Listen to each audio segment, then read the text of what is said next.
There's a little phrase that was a common thought that I often muttered out loud while playing the 30-minute sneak peek of the Dark Pictures anthology, Little Hope, and it's, wait, what? And that's a good thing. A confusion born out of curiosity and the game's clever storytelling. While playing, I was left in the dark both literally and figuratively, and I bloody loved it. The best demos should leave you clamouring for more, and without question, the Little Hope demo has done just that.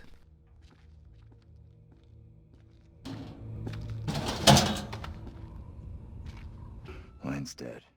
The second in the Dark Pictures anthology from Supermassive Games, Little Hope does feel instantly familiar. For those of you who've experienced either Until Dawn or Man of Medan, you'll know at least the core of what you're getting here. A group of individuals find themselves in an increasingly creepy and undesirable situation, and the decisions you take can decide whether each and every one of them make it out alive. But despite the obvious similarities, Little Hope is clearly doing things differently to both its predecessors. Gone is a cast straight from your classic teen horror flick, with Little Hope going for a more diverse lineup. Older characters John and Angela make this feel like a very different type of experience, and even in the short Little Hope demo, it's clear this casting choice isn't diversity and inclusion purely for the sake of it. I'll avoid spoilers, but these characters serve the narrative whole of Little Hope in a purposeful way.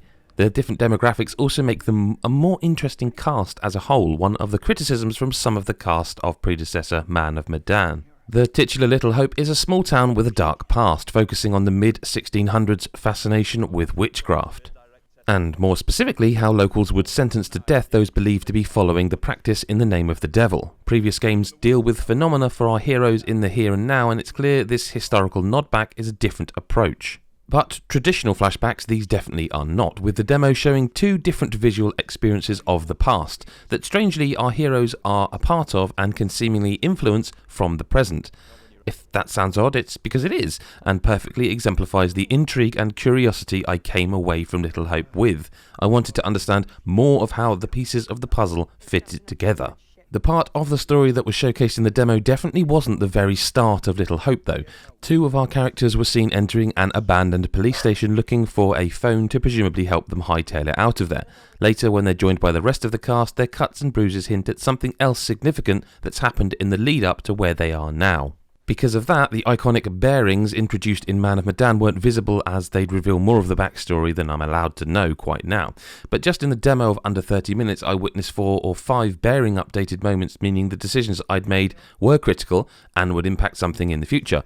It certainly seems the branching narrative of Little Hope may be even more intertwining than in the previous adventures, which is a very welcome thing indeed. And look, while this is very much a Supermassive Games title, there were other franchises that Little Hope invoked. At times I was getting Resident Evil vibes, likely influenced by the dark, creepy police station with its mix of fixed and following camera angles. But then as the story progressed outside, it felt very much like Silent Hill as the fog descended and I approached a precarious bridge. The wider, open spaces also made it feel very different from the often claustrophobic ship interior of Man of Medan, which helps it build tension in a more atmospheric way than the creeping nervousness that existed in its predecessor. It seems then that Little Hope from its demo is trying a few different things, and from what I've experienced so far, they all seem to work well together to create an experience that is exhilarating and alluring.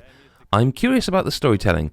I just want to know more about the cast and see more of Little Hope and its likely diverse locales. In just under 30 minutes, I've witnessed a lot. Some jump scares, some creepy goings on, and yes, even a QTE. But I'm hooked. I'm hooked in, and I can't wait for the end of October to play the game in full. Little Hope is shaping up to be quite special and should definitely be on your radar, even for those perhaps who didn't appreciate Man of Medan. Little Hope feels like an aim at addressing concerns to create a consummate horror experience.